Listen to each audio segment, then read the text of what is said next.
Welcome to the 7th Lynn W. Day Distinguished Lectureship in Forest and Conservation History, sponsored by the Forest History Society, the Duke University Department of History, and the Nicholas School of the Environment and Earth Sciences. The lectureship seeks to recognize a scholar or leader in natural resources that is shaping our understanding of human history and environmental change.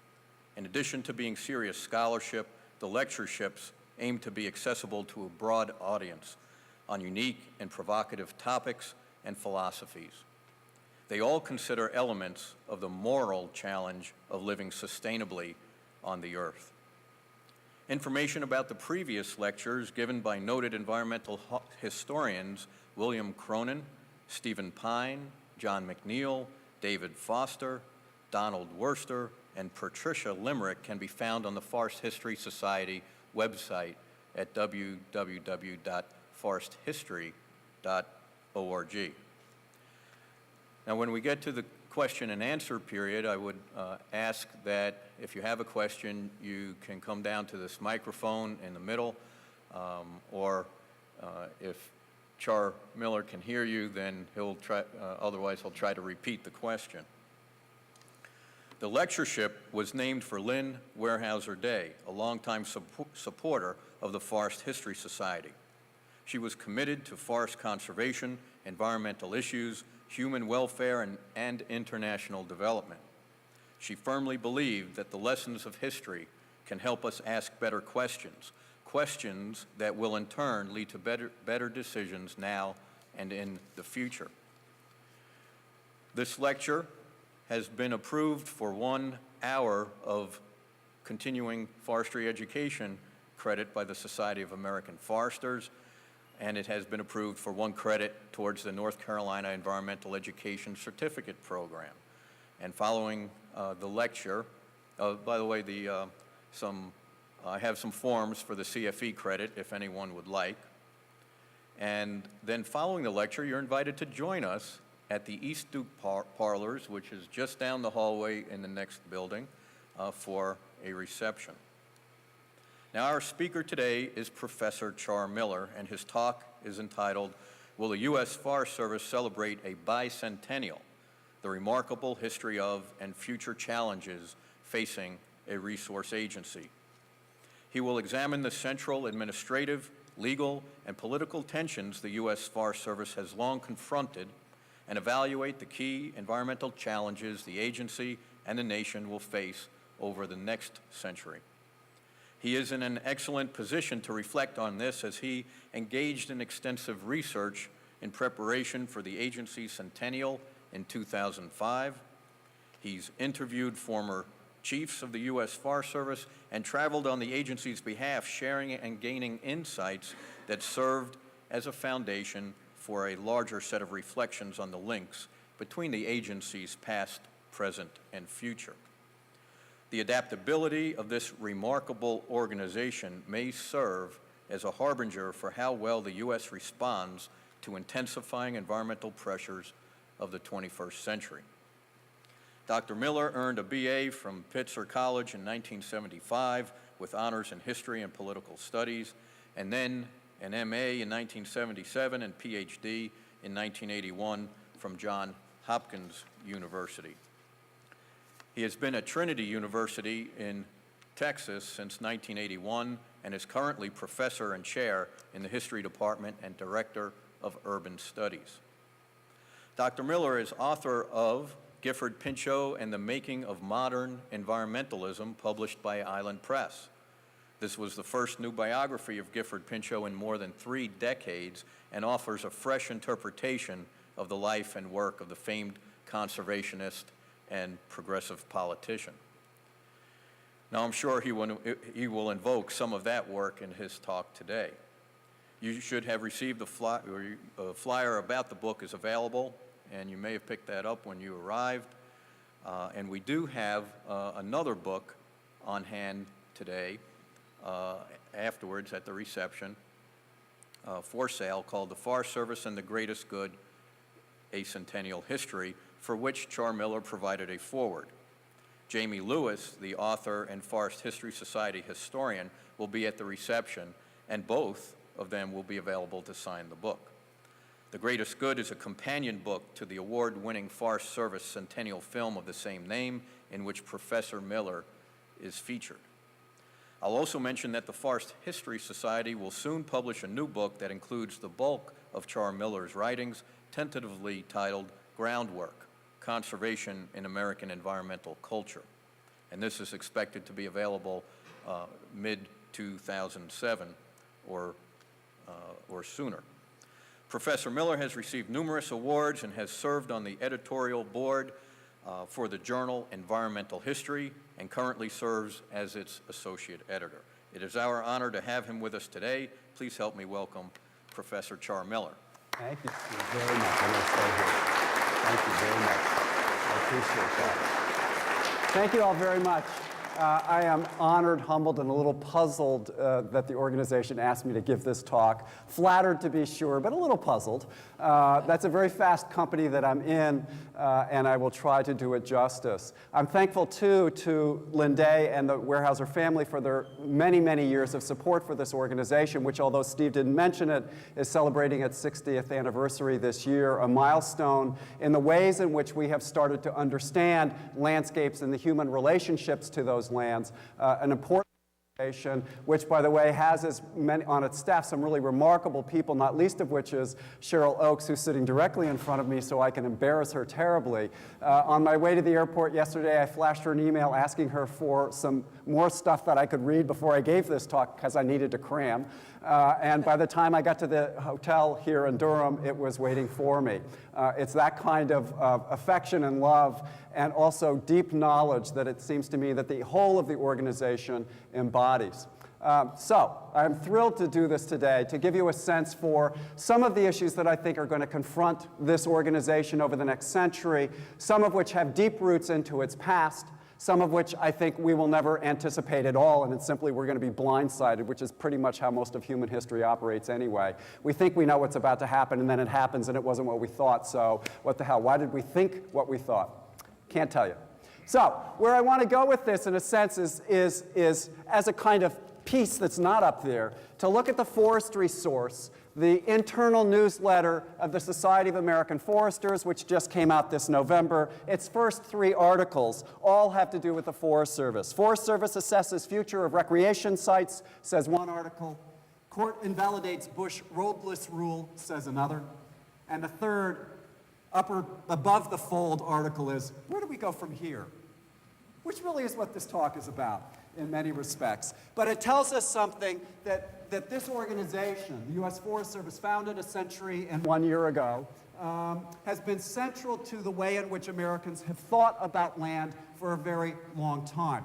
And the way I want to deal with the organization, in part, is to look at what I think is at least its short-term set of possible futures. Please capture the S at the end of future. They are multiple, they are complicated, and I bet I'm wrong. So you know. But that's where we have to start. Like good academics, you have to doubt everything that you're looking at, and you also ultimately have to doubt yourself. But the way I want to think about this to start is to think of 3 terms. It happens that there's a nice sonic play, which is why I did this. But one of the ways to think about it is through its 3 paths that are possible. The first of which is evolution, the second of which is devolution, the third of which is revolution. I told you, they all work. But the way to think about that evolution, I think, as a possibility and a prospect for the organization, is to remind ourselves about something that makes great sense, it seems to me. That the way in which the organization has evolved over time is, in fact, very much like the landscape that it ultimately came to manage. That is tied deeply to the land, not simply because that's its job, but because, in fact, the land evolves, and so the land keepers, the stewards of that landscape themselves have to respond. There is a dynamic, a reciprocity that flows between human beings and landscapes, and we can see it in the social institutions that we created. I spent much of this morning today walking the halls of the wonderful School of the Environment, the very name of which is a reflection of an alteration already in terms of how human beings react, but also looking at those who I had a great chance to talk with. All of their degrees, all of their specialties, all of their foci are on very different kinds of things, except they're all in the same hall. 60 years ago, you wouldn't have found that kind of intermingling and interaction. And so it seems to me with this organization that it's bound up in the very thing that it studies, and the very thing that it studies is malleable. But it also grew because of that evolution on the landscape. So I've got a series of 3 slides, 1620, 1850, 1920. These slides come from William B. Greeley, the 3rd Chief of the Forest Service. They frame an argument that he made in the Journal of Economic Geography. He had the first article in the first page of the first volume of the first issue. How cool is that? But these slides come from there in part because they help us understand what that first generation of American foresters thought they understood about the landscape that they were now commissioned to manage. And the 3 slides tell a story of evolution, maybe even revolution, and possibly destruction. But they also cue us by the very title that he picked for the slides themselves. Virgin forest is a loaded term on lots of levels, but particularly loaded when you put it up against the other 2, that is between 1620, 1850, and 1920. Because from Greeley's point of view, what does 1920 constitute if 1620 is virginal? That's not rhetorical, by the way. What does it constitute? Rape. So if they understand history and land use as a form of rape, then what does that make the Forest Service? I know, I just stumped you, didn't I? Quite literally. What does it mean? They're the police. Their job is to be the steward of the thing that has been destroyed, but they only get the job because the thing has been destroyed.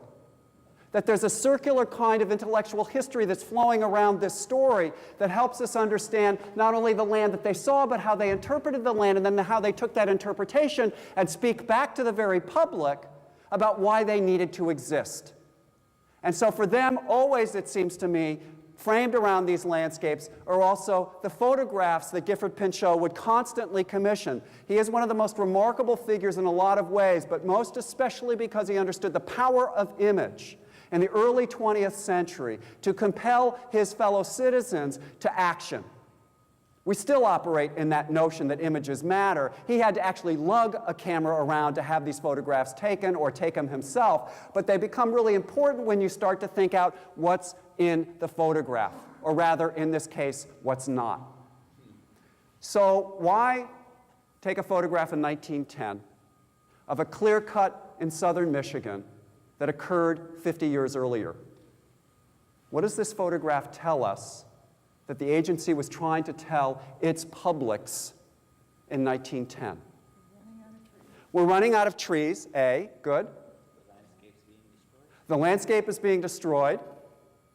But there are options that have not happened here. What's not happened? Do the sort of decoding thing. It's not coming back. It's not coming back. Why? Fire. Destroyed the soil. So it can't come back. But that tells us something. I mean, they took the trees down so that they could farm, but there's no farming, and there's no regeneration.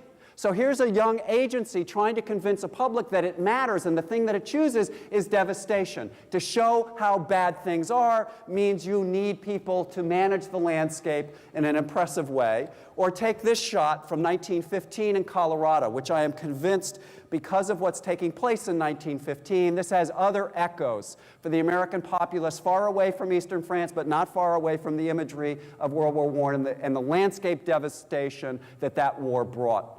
This is a burned out, torn down, shredded landscape, but what your eyes actually focus on is what? Erosion. I mean, what we're looking at is not just a clear cut. We're looking at a clear cut that's not coming back. And again, the agency uses, and they've got hundreds of these, probably thousands of these tucked away in the National Archives, trying to sort of emblematically convey to an unconvinced audience that the organization needed to exist. And what its job was, therefore, if this was the case, is to do what? What's their first job? Replant, regenerate, repair. And in effect, the agency's first 45 to 50 years is driven by this ethos. The land is destroyed and our job is to repair it. If that's sort of the stage, part of the stage is defined by another term that helps to explain it, custodial. Their job was basically to take care of the landscape that had been so badly devastated in Colorado and New Mexico and Arizona and other terrain that they came into their hands in the process. But perhaps the best way, for those of us who are bald, this is not a joke, to understand what they're arguing in 1908, years after that cut had taken place in Michigan, is also bound up with a broader political issue. If Uncle Sam has been harvested, what's the analogy, what's the echo, and what's the problem? Whose hair gets cut off and is left impotent? Samson. So why in 1908 are Americans worried about their potency? Framed around trees. Oh, please, go psychosexual on me. Because they're not immune to this. So what are they worrying about? What is this culture so desperately afraid it will not become? Because note where we are in 1908, 1910. What have we not yet become? A world power. But we're on the cusp of that. By 1910, the American economy is producing more than the French, German, and British combined. They know that. They know they're about to supplant Europe. But the argument that's sort of nagging, haunting them is what if we do what every empire has done up till this point, which is to consume, destroy, and devastate our natural resources, so in fact we don't get the political power that we think we need to have. The agency plays a role in that debate also. Not simply because Gifford Pinchot thought that was important, but because of the way in which they're going to frame the argument around how you change those earlier black and white maps that are going to white and flip them around to green and turn them darker green. That you create forest reserves, which we now call national forests, as a way to symbolically and really start to begin the reparation process that was talked out in the preceding decades. This map would swell in size after 1897, in part because Teddy Roosevelt became president and in part because Gifford Pinchot headed up that first agency. There were about 40 million acres in this slide on the 1898 position. By the time Teddy was done, there was 150 million. So a monstrous growth in the process that laid open the possibility for this agency to begin the reparation of landscapes, the regeneration of landscapes, through these guys with very cool hats who don't exist until you invent them. So one of the striking things about Gifford Pinchot and his peers is not only did they have to invent an agency where none existed, gain a budget where there had been none before, create a public consensus when there had never been such a thing before, and maintain that consensus over time, but you also had to create the profession of those who are going to do the work on the ground that you say the agency is going to do. So you have to create schools for foresters, and he will use some of his inheritance and that of his family's money to establish the first graduate program in the United States at Yale. How convenient, that's where he had graduated from as an undergraduate. To turn out folks like this, and then drape them in uniforms. Why? Okay, it gives them a kind of authority. Start. They are the police who are going to stop the rape.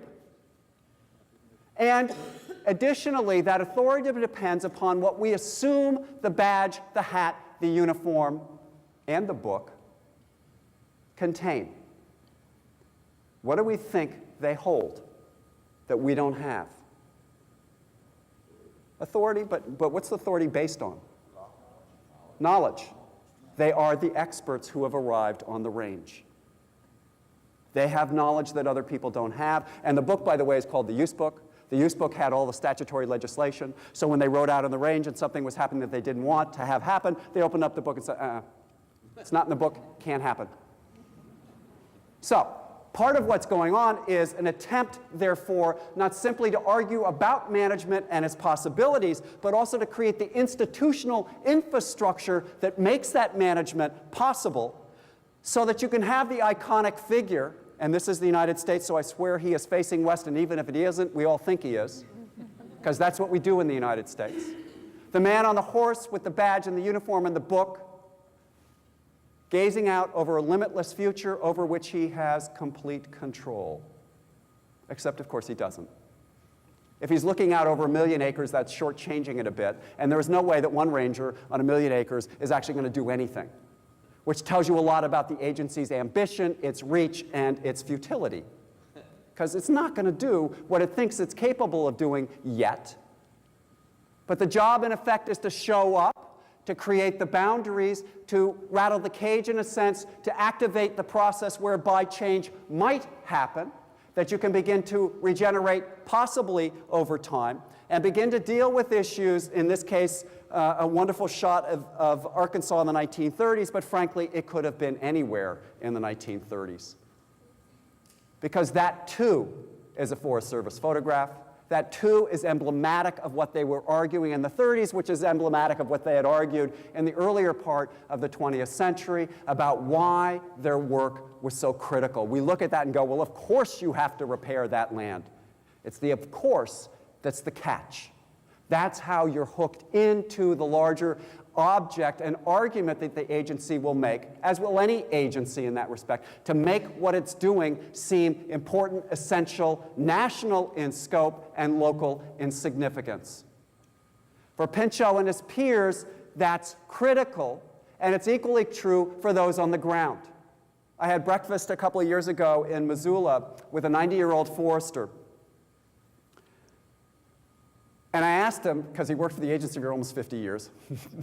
I can't imagine working for anything for 50 years. I said, what did you do? And he said, I planted trees. And like an idiot, which is normal, I said, how many? What was I thinking? I hadn't had my coffee yet, so I wasn't thinking. He said, about 1 million. Now, cut it in half. He was 90. What does he know? Let alone remember. Even if it's only 500,000 trees. In effect, that tells us the broader story that the agency, by and large, up through the 1940s, was engaged in. The planting of trees to solve erosion, the regeneration of landscapes to solve erosion. There was some cutting, to be sure, but the board feet cut off the national forest up until the 1930-ish period is about 1 to 2 billion board feet, which, by the way, is exactly where it is today. We've gone full circle in 70 years, as we will see, but part of the argument about this process is that this custodial stage will evolve into another stage, which is dramatically different from the custodial one. And one of the ways you see this, as always, are through the hats. The soft hats those earlier guys were wearing doesn't really work if things are actually falling from the sky like limbs. Not a good idea to be in there. So this signifies for us, in a sense, the way in which the agency is now going to start to cut, a cutting process that will unfold through the 60s and 70s up through the late 1980s, where the board feet cut began to swell in size, peaking out at about 13 billion board feet by the late 1980s, 1988, 1989. This is a photograph from the Bitterroot National Forest near Missoula. It became a signifier of not only what the agency was capable of doing, cutting trees in places where before they had never done, creating terraces, and then regenerating that landscape in that process. And so is a photograph in part about the scientific expertise being manifest on the land itself. But it's also a photograph of protest. A photograph that signified that, in fact, the agency shouldn't be doing the things that its science and technology allows it to do. And out of these photographs and the debate over the Bitterroot clear-cuts and in the Monongahela in West Virginia erupted a series of lawsuits that will begin to constrain the agency's behavior. Those lawsuits and other kinds of environmental legislation that flowed out in the 1960s, between 1964 and 1973, are the most remarkable series of regulatory acts on the part of Congress that had not been were parallel to, in a sense, and certainly as significant as those in the progressive era when Pinchot was around. Whether it's the Endangered Species Act or Clean Air and Clean Water Acts, NEPA or other kinds of legislative initiatives, the end point, in effect, for the agency was that it found itself in a new game. The new game was getting out the cut to serve at one set of populations, those who lived here, or more aesthetically pleasing here, whose homes may not have been built by national forest lumber, but the price of that lumber was in fact depressed as a consequence of that cut coming into the market. So we will build out in the 40s and 50s a remarkable landscape predicated on cheap fuel and cheap lumber that would allow us to construct not only suburbs like this, but the landscape that those suburbs were connected to. We actually did not have an interstate highway system in the 1930s. It's a gratuitous term, but I'll use it anyway because it nicely tells us something. If you look at where those roads are, where are they and why are they there? East Coast, but why? It's where the population is. So if the calculation is roads equal people, and this is 1930, tell me what that tells you 40 years later. They went west and they went south, as this area knows full well. Fundamentally pummeled by a new population moving in. Take Atlanta, and I suppose one would say, please, that you have this conception of this extraordinary movement of population framed around those roads that then is picked up demographically by these wonderful slides showing us the darker the color, the more intense the in-migration. So you can literally see the population flow south and west in the single greatest demographic movement of Americans ever. It's the most extraordinary transformation over the last 50 years. It's the only thing in the last 50 years that is of real consequence, in a sense, because of the transformative power that it has had in a lot of ways. This slide here gives you some sense of that. If you look at the Middle West and the Northeast, the combined growth of population between 1970 and 1990 was 5 million people. The South, during that same period, grew by 22 million, the American West by 18. Demographers anticipate that by 2050, half of America's population will be west of the Mississippi. But the way you build that out is by having a continual flow of cheap lumber to build the balloon-framed homes in which we all occupy, the universities and others that are constructed around similar kinds of arrangement stages like this. We can't do this without cheap wood, and in part the organization's efforts were framed around getting that wood out. But getting that wood out, as the Bitterroot photograph suggested, also got out other people in opposition. Large numbers of them, as it turns out. And perhaps most ironically, where do they live?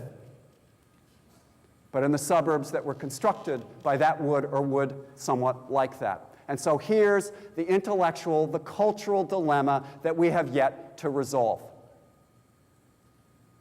Get in a Woody, the great early SUV, head out of LA on the way to recreate up in the Sierra, and come upon a clear cut. And you're confronted with the economic choices that you have just made in two ways. The first of which is the home that you have left in that lovely suburb in the San Fernando Valley. The second of which is you're going to the forest to recreate, another sort of economic activity in a sense, or certainly a social activity. To get the house, you have to get the wood. But to take out the wood means you can't recreate. You can't fish quite in the same ways that you used to. You can't play in the meadows or other areas because they've been devastated by the logging trucks. You can't hike up those hills because why do you want to hike up a denuded hill? That's actually not why you're there. The aesthetic enjoyment of that place has just been ruined by your consumptive activity down in the valley. The dilemma for us is trying to resolve those two pressure points. And frankly, we've done a lousy job of it. What we've done instead is to set up a legal regime that over the years has defined the use of those national forests to be simply recreational and aesthetic and enjoyment. There still is cutting to be sure, but it's back down to the pre-World War II levels at this point. And so, yet and still, we haven't reduced our consumption of wood one iota, and in fact, it has increased for the last 50 years every year. So how do we resolve that? If we're not cutting it, where are we getting it? Yes? From overseas. From overseas. We have outsourced a problem. which is what we tend to do with everything in the United States. We'll outsource everything. And it turns out that means, in effect, our environmental principles, all good and great though they are, necessarily mean that other places will suffer because we have shut this process down. Fair enough, but we don't talk about that process. We don't ask of ourselves why it is that we're making these choices. We simply make those choices, which strikes me as not necessarily hypocritical, but certainly blind in its affect. But the other part of the problem is, if you take this map of the Forest Service in the 1980s, as the cut is still coming out, at the same time that process is happening, the swelling of the populations in the South and the West are starting to impinge upon these various things themselves. For the organization, that comes coupled with an internal revolution that's taking place because of all of the federal regs that are now controlling what its jobs must be, means you have to hire new people. All well and good, that's how organisms survive, is to diversify. But when you bring in hydrologists who do not think that foresters should be doing what it is they're doing because it damages the hydrology and therefore their job, you have a problem internal to the organization. When you hire African Americans and women because one did, all of a sudden you have issues of gender and race that hadn't been there before and a largely all-white male organization. So although it's getting clobbered in courts over time because of its environmental activities, it turns out it's also getting sued in court because of internal dilemmas. And Jamie's book, The Greatest Good, talks a good deal about these issues, so that what we're looking at, as it turns out, in the 70s and 80s, is an organization that looks strikingly like the rest of the United States, where issues of gender and race and environmental hot-button matters are exploding everywhere. Which is why it seems to me that the agency is a wonderful reflection of ourselves. However badly we don't want to look at that, it seems to me really quite crucial. Part of the other dilemma that this organization thus had to confront, and the new world that it was confronting in the 70s and 80s, is thus perfectly captured in this photograph of the 1994 fire in Boise. But frankly, it could be Denver. It could be Billings, it could be Bozeman, it could be any town in the West with a B, and a lot of others. Because what does that homeowner in the foreground want to have happen now? Get that plane in there, drop that slurry, somehow put that sucker out, because if it comes down that ridge and torches the house, it's all over. But that begs a question. Who cares if Boise burns? Really? Or Santa Monica, which probably should burn. I mean, really. It's a fire ecosystem. Why shouldn't it burn? Well, we know why. Because of that, and Santa Monica is probably a bit more clear because those are million-dollar, billion-dollar homes up in those places. But it means that there are decisions, if you make those choices, that then get enacted. And so Santa Monica, California, the only town in the United States with 2 firefighting airplanes that it owns, tells you something about where its budget went to. The Forest Service's budget slides over to fire, but it's not just fire, it's people's interpretation of fire that's the issue. That homeowner understandably wants that fire out. But what if the homeowner didn't live there? What do they care? So the fact that they care, that this matters enormously to them, tells us something about that population surge. This is not an issue that's going away. The fire 2 weeks ago in Riverside, California, where 4 members of the Forest Service firefighting teams died, is a reflection of this very dilemma. Because they burned fighting fires around houses. Not around the forest, not around the grassland, not around the chaparral. They could let it go, and they let it go. But where they now draw the line is around human settlement. But what if human settlement plunges deep within these forest ecosystems, many of which are fire forest ecosystems? The dilemmas are intense, and for this agency then, what it's trying to figure out is, if it can no longer cut, and it no longer is in its custodial age, is it just a firefighting organization? Is that its job? Or is its job another set of issues that are even more pertinent in some ways to the whole of the West and the South, which have to do, this is from Riverside a couple weeks ago, have to do with water. Its capture, in this case, and its distribution. All culverts lead to Los Angeles. But look at the landscape. To water LA alone. This is not San Diego. This is Los Angeles only. You basically capture all water coming off of the Eastern Sierra. You run down the peripheral canal. I mean, drive I-5 up through the Central Valley in California, and snaking along with you is the sinuous flow of water that no farmer in the valley can put a straw in and suck out. It's all going to the swimming pools south of there. Or to go grab the Colorado River, which they had done by the 1920s, try to get the Snake River in Idaho in the 1970s. In effect, to take watersheds and move them towards an urban center, and that's just one of them. Add to this Phoenix and Tucson. I mean, Phoenix in 1945 had 40,000 people. Today, Valley of the Sun, maybe 3 or 4 million. And that's aptly named Valley of the Sun. It's arid. So you've got to get water to those places. But Salt Lake City has done it. Denver has bored through the Rocky Mountains to get water out of the Colorado to flow in a direction it actually never used to flow, generating intense concerns about the sustainability of this society framed around water that is highly urbanized, and thus also encroaching upon one of the most extraordinary resources that the Forest Service in the West doesn't control, but certainly its lands create or help to create. 60% or upwards of 60% of all water in the western United States sheets off of Forest Service land. Unlike a tree, which you can cut down because it can't run, as John Muir laughed once, water moves. So its ability to control it is obviously minimized. They're so much smaller than trees, but it's still utterly critical, therefore, that the relationship between those watersheds and that downstream population, which was intense and which Pinchot predicted in 1907. He wrote a wonderful book called The Use of the National Forest. It's actually a pamphlet sort of extolling the virtues of the national forest. But in there is a prediction in which he said 50 years from now, the West is going to be much more densely populated, and the pressures on this landscape are going to become great. Well, he only was guessing out to 1957.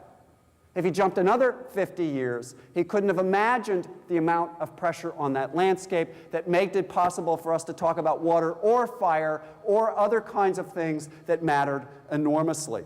What this sort of swift narration of the agency's evolution over 100 years tells us that in part it evolves in reaction to events, in part it has evolved in a proactive way. The very creation is a proactive moment. Other things after that, it's been responding to various pressures. And my guess is if we think that organisms continue simply because they're there, then the organism of the Forest Service will probably do the same thing. It has evolved in the past, so why should it not continue to do so? We may not know the flow of that evolution, but we can predict the fact that it might do that. But that's only one prediction. It seems a no-brainer, which is why I don't trust it very much. And since I said it, I really don't trust it very much. But there's a second model, devolution. Why the 10th Amendment? What does the 10th Amendment say? Oh, good. Okay, all power is not hereby indicated or reserved to the states. And one of the central political tensions in this culture since the 18th century is the relationship between central authority and local authority, whether it's state or provincial or, in effect, community. That's what the revolution in part was about in the first place. And what do? They restructure the same kind of government in which those tensions continue, despite the Constitution. And it seems to me that the what-if of this process helps us understand another path we might have gone down but have not yet. What if, in 1905, and in the years prior to that, this cartoon, which exemplifies the kind of Western reaction to the Forest Service's behavior, which indicates that what's taking place in the West was in fact not the building of networks and relationships and economic activities, but in fact walls that stopped economic activity, walls that keep goats out and sheep out and cattle out, and also miners and the like. What if, in the argument that Gifford Pinchot was sent out to the West to break the Wild West, to ride that bronco and tame it, except he's wearing jodhpurs and a straw hat, so they actually don't think it's going to happen. It's all about hats, I'm telling you. And so look at Teddy's hat and Teddy's clothes. We know he's closer to the people on the ground. He can't believe that chump Pinchot or James Garfield, the son of the assassinated president, then Secretary of the Department of Interior, cannot control this animal. What if, in this context then, the arguments that the West made about conservation and conservationists and presidents, note Teddy's teeth, and the impress of executive authority upon the landscape, what if that argument, a states' rights argument, and God knows it's even more directly connected to issues of the middle part of the century, of the 19th century, with this one. Gifford Pinchot, the Tsar, and his Cossack rangers storming across the American steppes, whips in hand. Slavery has returned, except now it's in the West, and bowing down on bended knee, the stockman, the irrigationist, the pioneer, the homesteader, the miner. That they're on one knee signifies what? Servitude, deference, you back away. And presumably Americans never do this, so the cartoon would suggest, but if you're wearing a really cool ermine cape with a gorgeous crown, then apparently you can do it. And I don't know what it is about the Russians and the Soviets that we really, really, really don't like, but the czars and the commissars, we don't get them. And so part of the argument here, in a sense, in the 1908, 1910 period is, what if this states' rights argument prevailed? What if they had won? What if in the lawsuits that had been launched, that the Forest Service was thrilled took place to test the legal statutes that were in the use book? What if they had lost those cases? The uniforms would be gone, the landscape would return to the states, and so that very older argument, which has not yet taken place, nonetheless helps us understand the way in which the argument might take place. Because that first sagebrush rebellion of the early part of the 20th century was the prelude to a series of anti-governmental protests that have swept across the whole of the 20th century. In the teens and the 20s, the 30s and the 40s, you can find episodes and incidents in which foresters are attacked, their buildings are burned down, their presence on the ground is made manifestly unwelcome.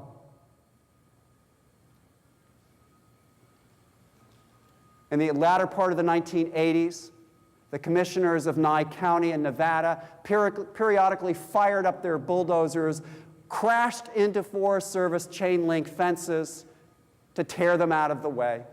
In Nevada and elsewhere, Forest Service agents and rangers and the like find fire bombs in their offices, bombs underneath their cars. Oklahoma City, in effect, has a direct link to this kind of low-grade, low-level domestic terrorism, or domestic engagement in a guerrilla war against an over-present, overweening federal state.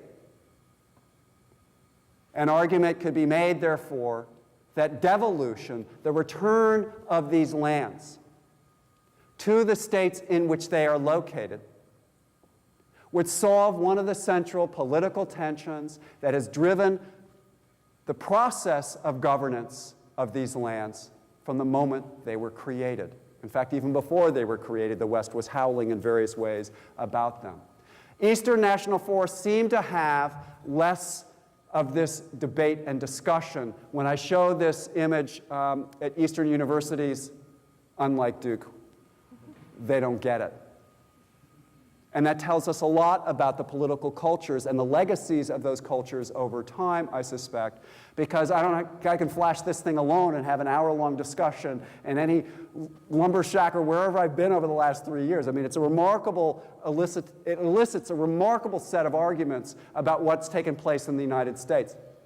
But devolution, it seems to me, can go in a number of directions. And we have case studies that demonstrate this in Canada and New Zealand, which originally both of them had crown lands, federal lands in effect, that had forest services that to an extent managed those lands, found themselves in the exact same situation. And whether it's Ottawa or not, it didn't matter. It turns out that there's these tensions built into these arrangements. In the 1930s, the prairie provinces of Canada gained complete control of their forest resources.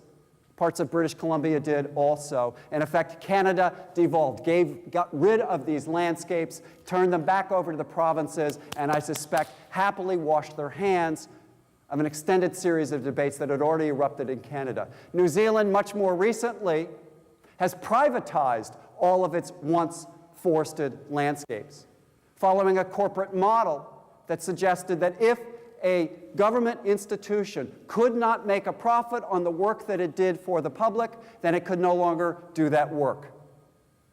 So they got rid of their forestry lands, which they were holding for other reasons, not to make a profit. Those lands have then gone into private hands, either by leasehold or through outright control of. In effect, that's a model that could happen. The United States' version of this story might well be that they're returned to states, not privatized, but made public, but just at a different level. Gifford Pinchot, among others, argued that this would be the death knell of those woods. And he argued that in the 1920s, long before our own time, and argued that the only way you can preserve these landscapes is, in fact, if they're held in federal lands. But he has something of a stake in this game, since he helped to create the organization and the national forests that were in so much debate. The other argument against it, or an argument against it, is that once that happened, those resources now go under state control and thus under perhaps less rigorous controls, which might be modified, resolved in some fashion if you say the states can have it, but they still have to apply to and agree to and ultimately reconcile with federal environmental legislation. But the caveat there is, what if you don't have that federal legislation? What if, in the attempts to take out the Endangered Species Act and other acts of its kind, we get rid of that legislation, then other things open up in a process, which opens up a larger debate about whether devolution would actually be successful. Successful meaning maintaining and sustaining a forested resource and a forested estate of some consequence and some significance. The third sort of approach to some of these issues as we think about this process is revolution. By which I mean a bureaucratic revolution, which I know is an oxymoron. It can't happen. But there is a debate, and it's a long-standing debate, about whether the framework by which the organization, the Forest Service, operates is actually the only framework that's possible. Gifford Pinchot, in his wisdom, perhaps, argued that it was. And here's why. He wanted the Forest Service in agriculture. He wanted the Department of Interior's forested lands in agriculture because he felt that the political corruption in Interior would make it impossible to create the kind of organization, a public service organization that followed civil service exams and the like to make that possible. Again, somewhat self-serving. He was in the Bureau of Forestry, which is located in agriculture. And if you think about the process, here's his options. He had a very small group of men in the Bureau of Forestry and Agriculture. And there were 40 million acres of forested lands in the Department of Interior. Which do you think would have been easier to move? Surely the people, not the resource. It took him 7 years to do it, but with Teddy Roosevelt at his side, he was able ultimately to convince Congress and the executive branch, and most especially the Department of Interior, that they need to give up those lands. They've been trying to get them back ever since. And one of the ways to see that is to see what happened in the 1930s under Harold Ickes, the Secretary of Interior, the longest-standing Secretary of Interior that we've ever had. In the middle, 1933, 1934, Ickes proposed the creation of a bureaucratic revolt. He didn't call it that, but in effect, that's what it would have been. That under Interior would be brought all federal land management agencies. Forest Service would be at the hub of this, and it would be retransferred back into Interior. So they have a very long memory in the Department of Interior. And then clustering around it would be all of the other organizations to create a new Department of Conservation, which Ickes would head. He argued it upon grounds of efficiency and budget cutting, But he also made the claims that this would bring together all of the scientists involved in federal land regulation and management under one roof, making it a much more logical interaction between those who worked on soils and those who worked on trees and those who worked on water and those who worked with animals and habitat. Perfectly logical argument that exploded in his face. The backstory is that because Roosevelt really wanted this to happen, he told the Secretary of Agriculture he had to shut up, who then turned around and told the Chief of the Forest Service, Ferdinand Silcox, he had to not say a damn thing about this. In effect, the deal was done. Silcox, smart guy, picks up the telephone and calls Gifford Pinchot and said, help.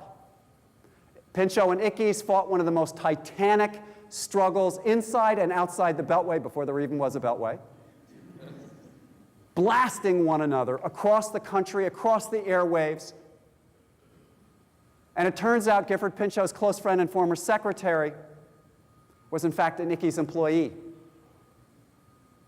who just happened to know folks in the steno pool, who just happened to loan him Ickes speeches before they were delivered. So that when Gifford Pinchot, 5 seconds after Ickes shut up, had his rebuttal, Ickes was sort of puzzled. How did that happen? But this was the power play that Pinchot imagined would destroy the agency.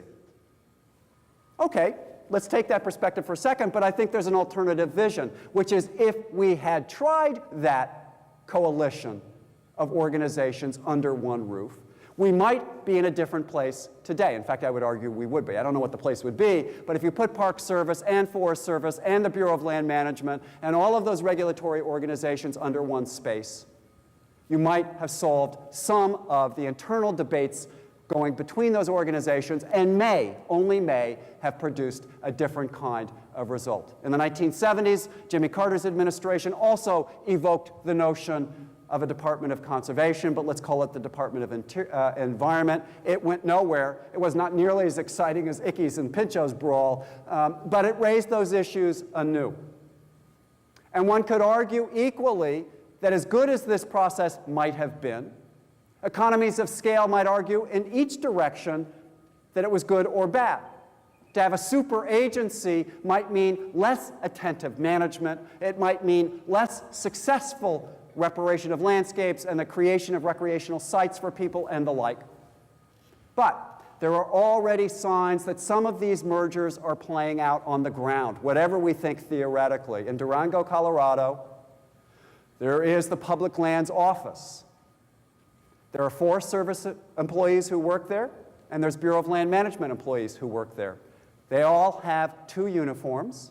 They all have to know both organizations' statutory regulations. And when you walk in, you don't know who is who. Now, there are tensions involved in this, to be sure. But that may be the model on the ground for some potential bureaucratic revolt in some unspecified future. Those 3 possibilities, it seems to me, which one we choose, if in fact it's only those 3, and in fact we may choose to do nothing and just let things roll. Ultimately, whatever happens is going to be framed around a domestic, democratic debate about those forests. That's always been true. As Pinchot said in that 1907 book, The Use of National Forests, the only reason we have these national forests is that the people wanted them, however untrue that may have been for some communities in the West. The larger political argument holds true. And he argued further, it isn't just that they want them, but they must be actively engaged in the decision-making over its management, because it is not the line officers, it's not the rangers, and it is certainly not the chief of the Forest Service that must only make that decision. If that's true, he said, then the larger argument holds true, which is how they are managed is up to the people. And that's always been the case. Thank you very much.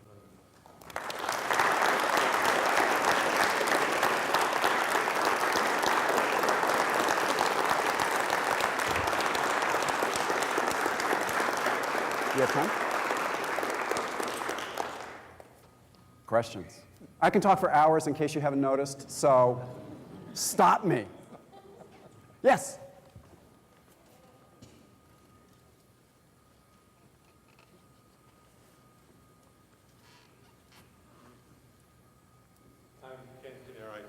been on the faculty here since 1961.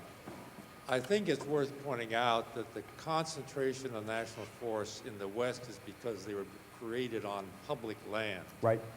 The Eastern National Forests, actually many of them were created on land which was purchased back from private landowners. Correct. The other thing is that the lands in the West never belonged to the states.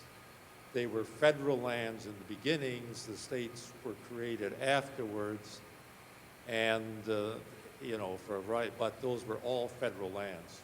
No, I know they were all federal lands, but it doesn't stop them from not being federal lands. Well, understand that. Yeah. You said give them back.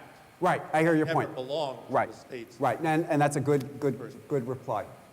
Other questions? Way in the back. No, that's you. You're about as far back.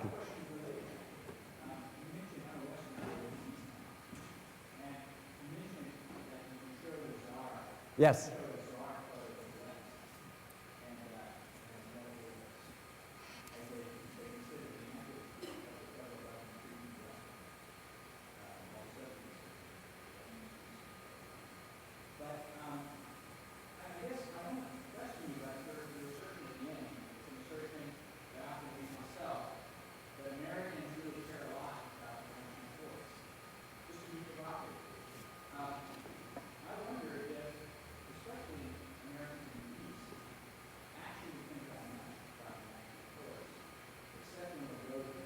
Right.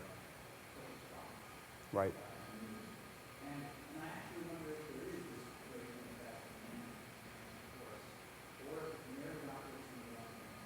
In the realm of myth?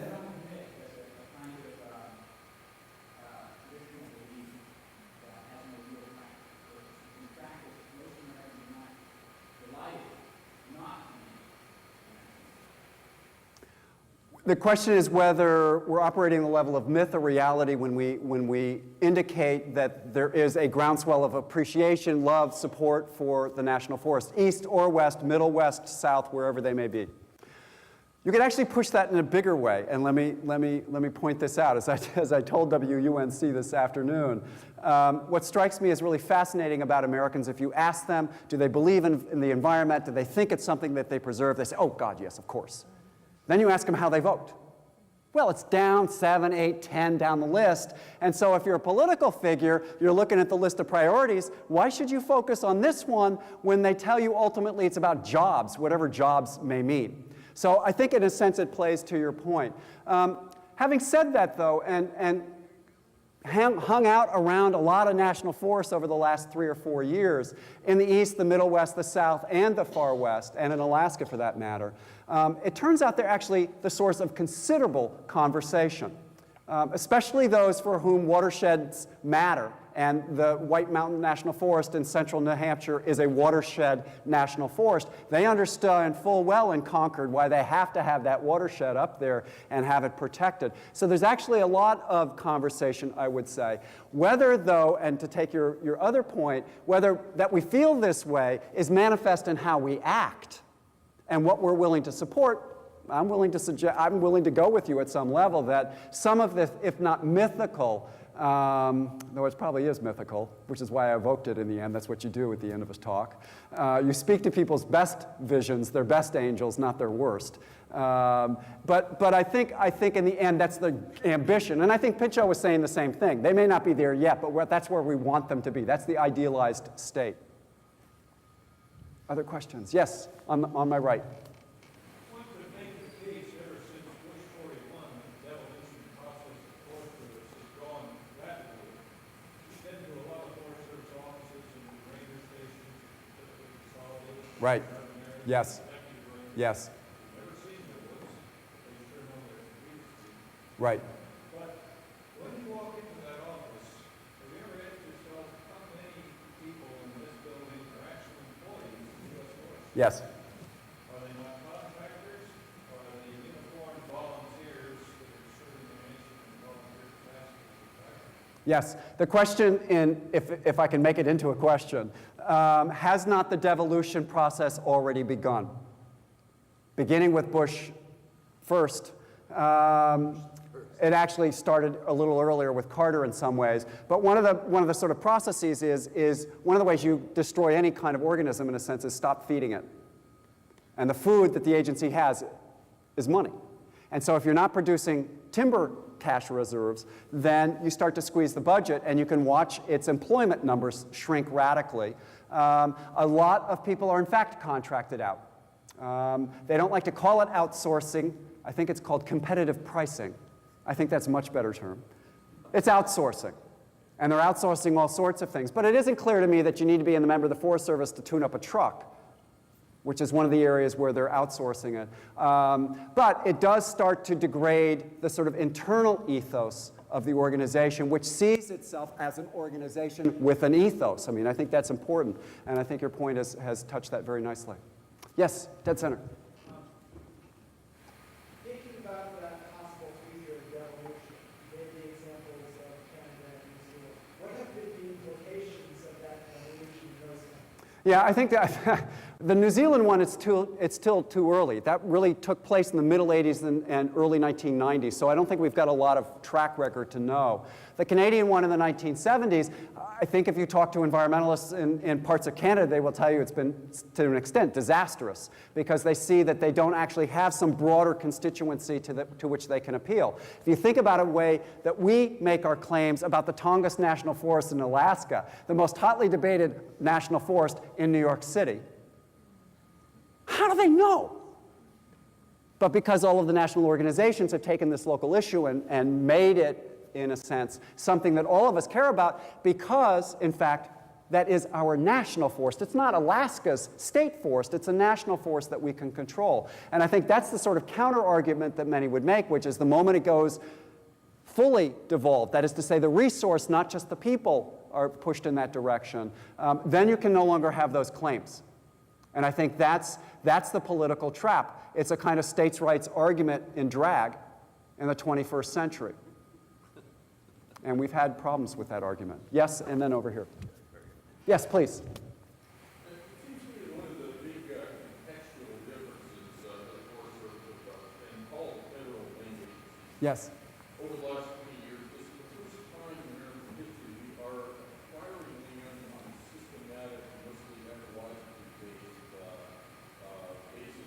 Land conservancies are buying up giving donations and often transferring it to various federal agencies. Correct. And their purposes are really very different from those of the agencies to which they transfer.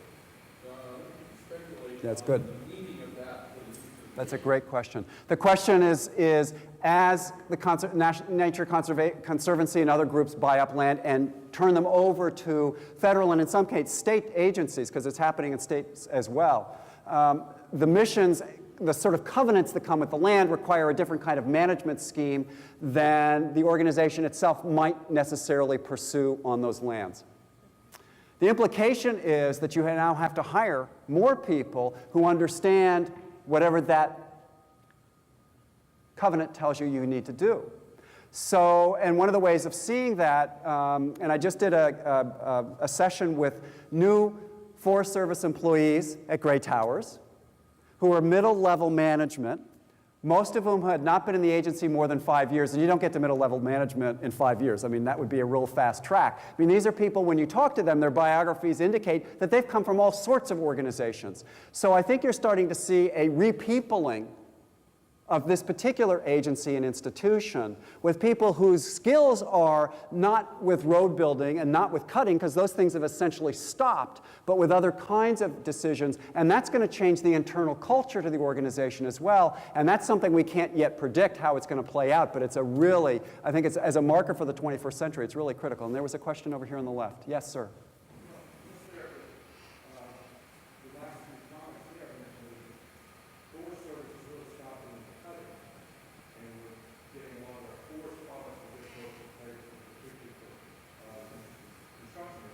Right.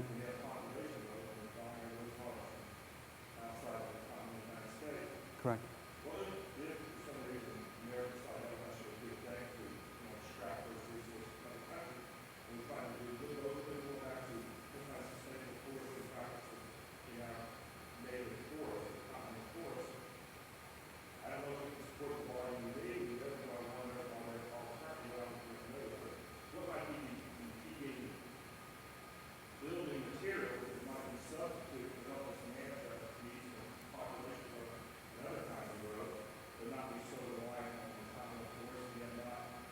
a great question. So the question in effect is, if we're not going to harvest wood here and we think harvesting Brazil is not a really great idea for Brazil or Indonesia or wherever we're getting our lumber, is there a mechanism by which, or a series of mechanisms, a series of ingredients, in effect, fabric, things that we can use to build houses in other ways? Well, other places build houses out of other objects. They don't use wood. That's really been our creation and our gift, in a sense, to the broader world. But it also is wood intensive. You have to have a lot of it to build those framing processes. But there are ways. I mean, there are people in South Texas who are now returning to adobe and building these extraordinary homes out of the earth, in effect, in part because wood is scarce, in part because wood is expensive, and in part because of the sort of political position that you've just espoused, which is why, in a sustainable landscape and in a sustainable economy, you're supposed to take the resources that lie within 500 miles of you, in effect. Well, if you've ever been to South Texas, not a lot of trees. Actually, there's not a lot of anything. But by God, we've got dirt. So you can make adobe blocks out the wazoo. And there's actually a guy in San Antonio who's created a machine that is now being taken all over the globe, especially in third world societies, where it's really cheap to dig stuff up, put it in, pack it, and bam, you've got these very solid blocks that weigh a ton, by the way.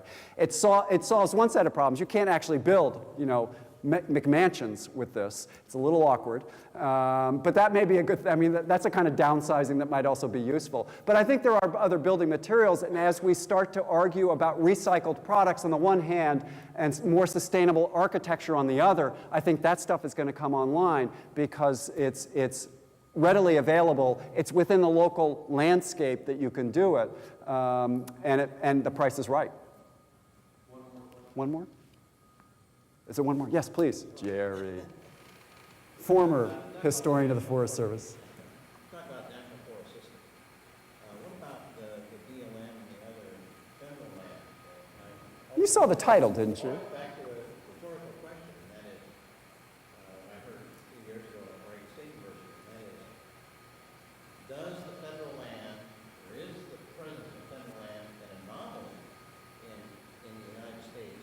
And kind of a corollary of that is, will federal land be around? Right. So the question is whether the existence of federal land in this respect, is it anomalous? Is it an aberration? And if it is, when does the aberration stop? Fair enough. I'd put it a little differently. I would argue that the Forest Service, at its creation, was one of the most radical experiments the United States has ever embarked upon. If you think about the public domain that the nation state owned, what had we done with it prior to the late 19th century? Gave it away, sold it for almost nothing to settle the West, to move people out there, to create those economies.